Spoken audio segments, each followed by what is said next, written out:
A notícia importante do meio do dia para frente, o anúncio da OMS, a Organização Mundial da Saúde, declarando o fim da emergência para a Covid. O anúncio foi feito nesta sexta na Suíça pelo diretor-geral da OMS, Tedros Adhanom. Vamos ouvi-lo. 1.221 dias atrás, a Organização Mundial da Saúde foi alertada sobre uma série de casos de pneumonia de origem desconhecida em Wuhan, na China. Eu declarei emergência pública de preocupação internacional com a chegada da Covid-19. Ontem, o comitê se reuniu pela 15ª vez e me recomendou que eu declarasse o fim da emergência de saúde pública. E eu aceitei.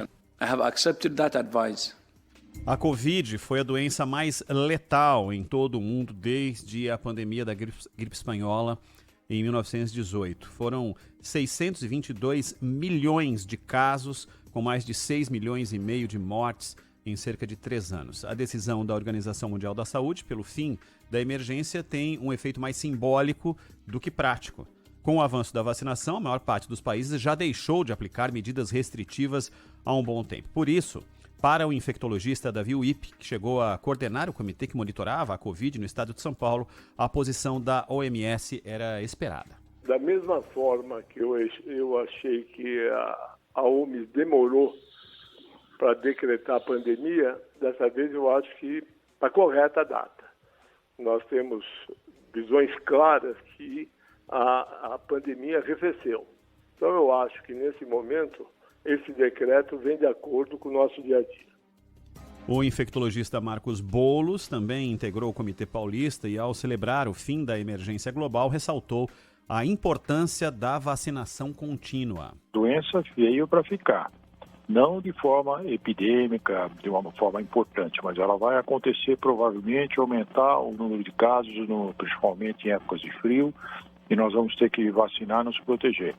Dos 192 países que integram a ONU, só não foram registrados óbitos por Covid em São Vicente e Granadinas, uma república do Caribe com cerca de 100 mil habitantes. Os Estados Unidos, por outro lado, tiveram o maior número de vítimas, com mais de 1 milhão de mortos. O Brasil confirmou quase 702 mil óbitos entre os 37 milhões e meio de casos da doença. A gente falava, Zaidan, que havia uma série de aspectos de como sairíamos da pandemia, né? Aliás, a expressão pandemia não foi retirada, é a emergência que foi retirada.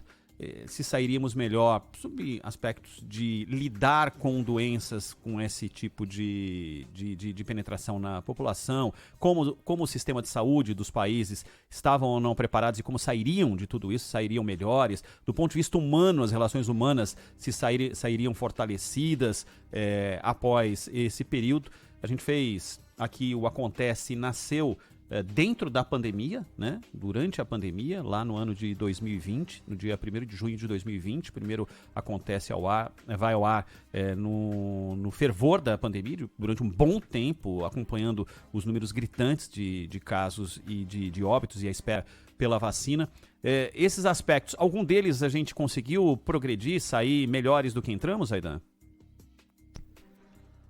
Olha, Ronald, nós tivemos, até pelo tamanho do problema, houve reações assim, alucinadas, né, sandices, de que a humanidade sairia profundamente melhorada, né, e as pessoas melhorariam, dariam valor ao que deve ter valor.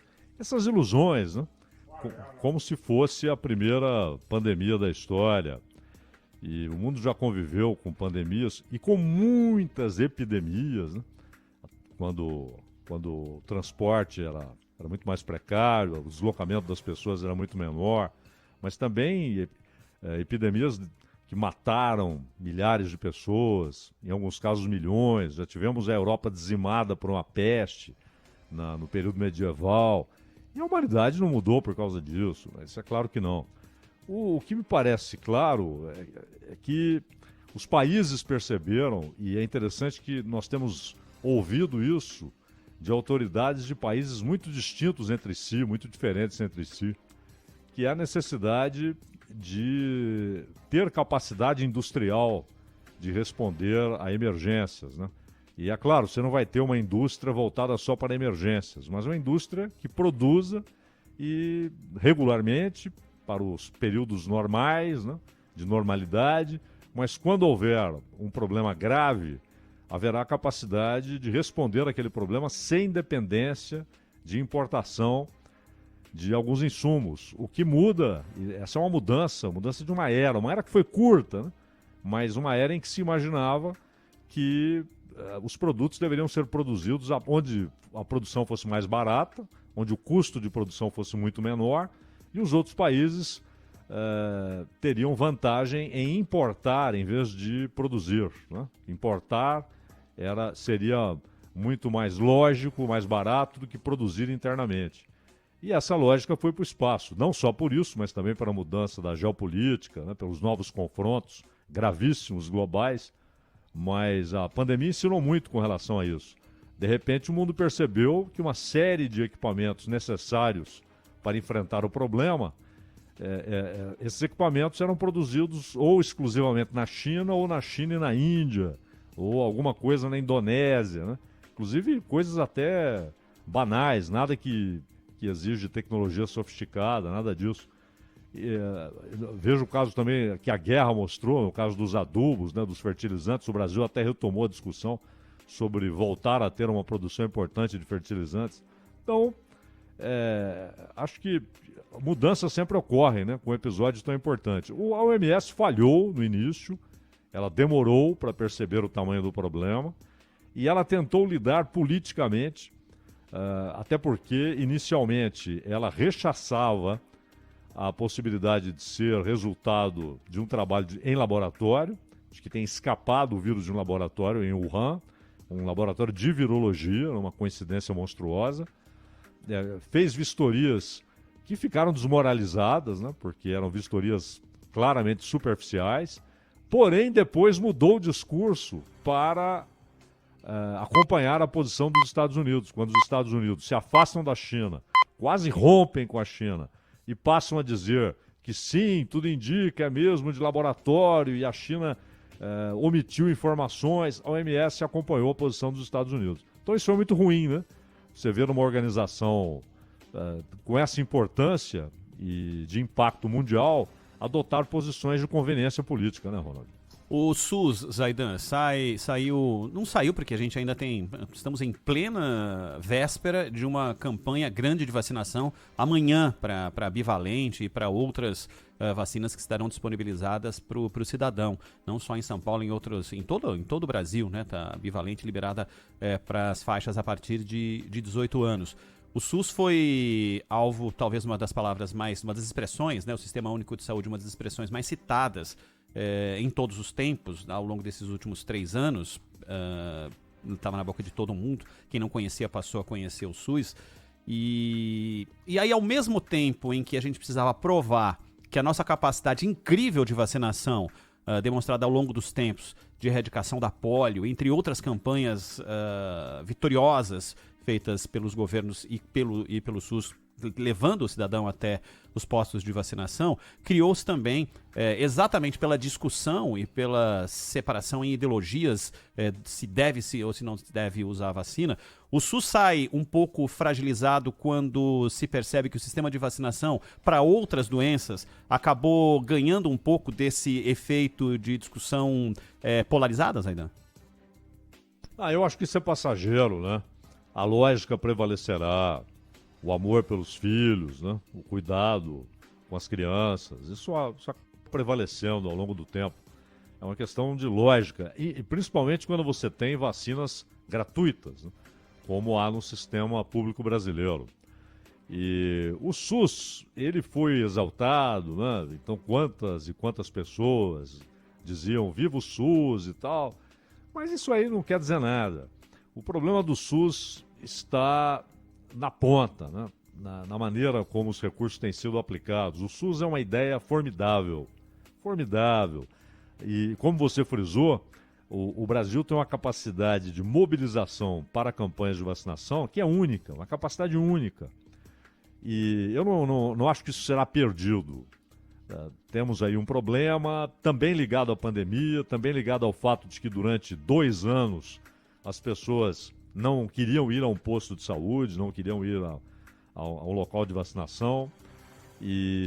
Mas isso vai ser retomado. A lógica vai prevalecer nesse caso, embora não tenha prevalecido em vários outros. Mas nesse caso prevalecerá porque é uma questão de sobrevivência, né? Sua e das pessoas de quem você gosta.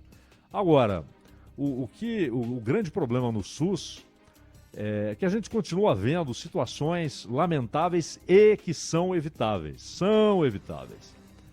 E cidades importantes, onde você não tem ambulância, tem 2 ambulâncias, já uma está quebrada, não tem leito suficiente, muitas vezes não tem material primário no hospital. Estamos falando de gaze, né? Estamos falando de coisa simples, barata, sabe? Não tem hospital aí que não tem capacidade de atender uma demanda que é prevista, porque não há investimento. E os políticos muitas vezes pegam dinheiro das emendas, né? Emenda individual, emenda de bancada, etc. Não, isso aqui é para o hospital no lugar tal. E há cidades em que levantaram um hospital e o hospital não funciona porque não tem equipamento. O importante era levantar o hospital, era contratar a empreiteira X, não qualquer empreiteira, para construir o hospital. E depois, o município não tem dinheiro para comprar equipamento. É um negócio, a ideia é formidável. Às vezes não é nem o equipamento, né, Zaidan? Porque tem um monte de hospital fechado aí com tomógrafo, com aparelhos para ressonância, que estão lá parados porque não tem a pessoa indicada para fazer aquilo. E às vezes tem problema de conexão de energia para colocar isso. Os problemas são os mais diversos. Às vezes não é nem estrutural com equipamentos, né? Às vezes é estrutural de material humano mesmo para poder trabalhar e para fazer o investimento mensal, aquilo que você gasta para manter um hospital funcionando, né? Claro, claro. São vários os problemas, vários. Tudo isso ocorre. E a gente já falou aqui sobre as muitas cidades brasileiras, os muitos municípios, onde você tem às vezes um médico ou nenhum. Você tem um médico que corre ali pela região tentando socorrer as pessoas, né? E falta de hospital, falta de equipamento mesmo quando há o hospital. Equipamento e hospital estão lá, mas não há médicos, não há enfermeiros. E é isso que tem de ser resolvido. O SUS é insubstituível. Não dá para ter uma ideia melhor. Num país como o Brasil, do tamanho do Brasil, não dá para você imaginar um sistema melhor. O SUS é um achado, um ovo de Colombo. É formidável a ideia. Mas é preciso garantir que os recursos cheguem onde têm de chegar e se transformem em equipamentos e pessoas para atendimento à população.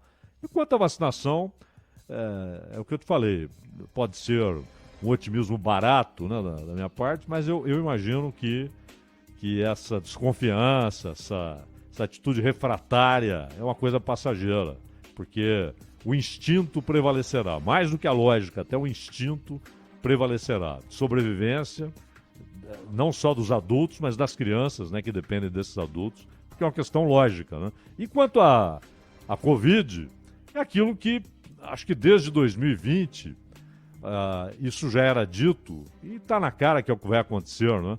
Como disse aí acho que foi o Dr. Boulos, né? Isso. Ou seja, vai ter uma vacinação anual. O vírus continuará aí, ele não vai desaparecer, não vai. E ele vai se modificando. Ele não quer matar o hospedeiro, ele precisa do hospedeiro, da célula do hospedeiro, senão ele desaparece. Então ele vai se tornando mais ameno, porém constante, adaptado, dependendo da situação da pessoa, situação de saúde, pode ter problemas crônicos paralelos aí, ele pode ser uma grande complicação, vai matar gente ainda, como a gripe mata, mas a vacinação vai ser anual.